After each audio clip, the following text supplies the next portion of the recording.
We're going to look at an example where we're dealing with a different mass of water than what is listed in the solubility chart. So our question is, will 25 grams of KCl dissolve in 50 grams of water at 40 degrees Celsius? So the first thing we notice here is we're dealing with 50 grams of water. But when we look at our graph, we see that it's based on 100 grams of water.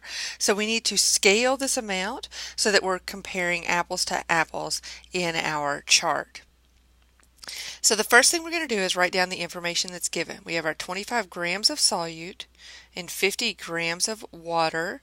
That's the ratio we need to maintain to make sure that we're still talking about the same concentration of solution.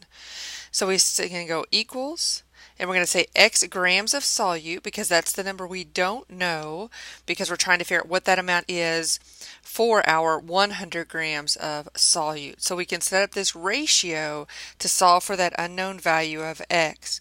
You can do this regardless of what the concentration or what the mass of water is given in the problem because we're always comparing it to what's given in the graph. In this case, it's 100 grams of water. So we can rearrange to solve for X, and what we find is we get 50 grams of solute.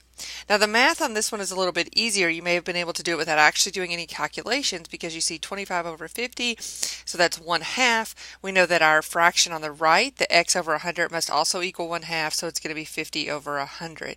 If it's a different amount that you can't see easily, you're going to have to do a calculation. So you're going to have to solve for X. So you would take 100 times 25 divided by 50 to equal X.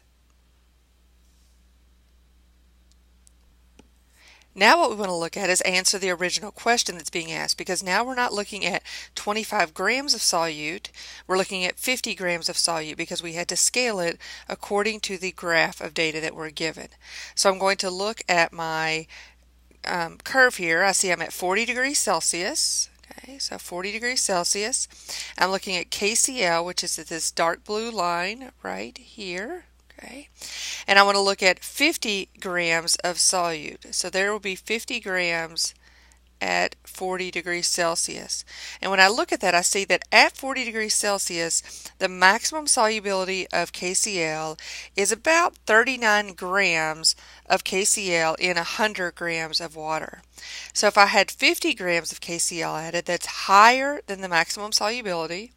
So as a result, 39 of that would dissolve and an additional 11 would remain undissolved in that solution.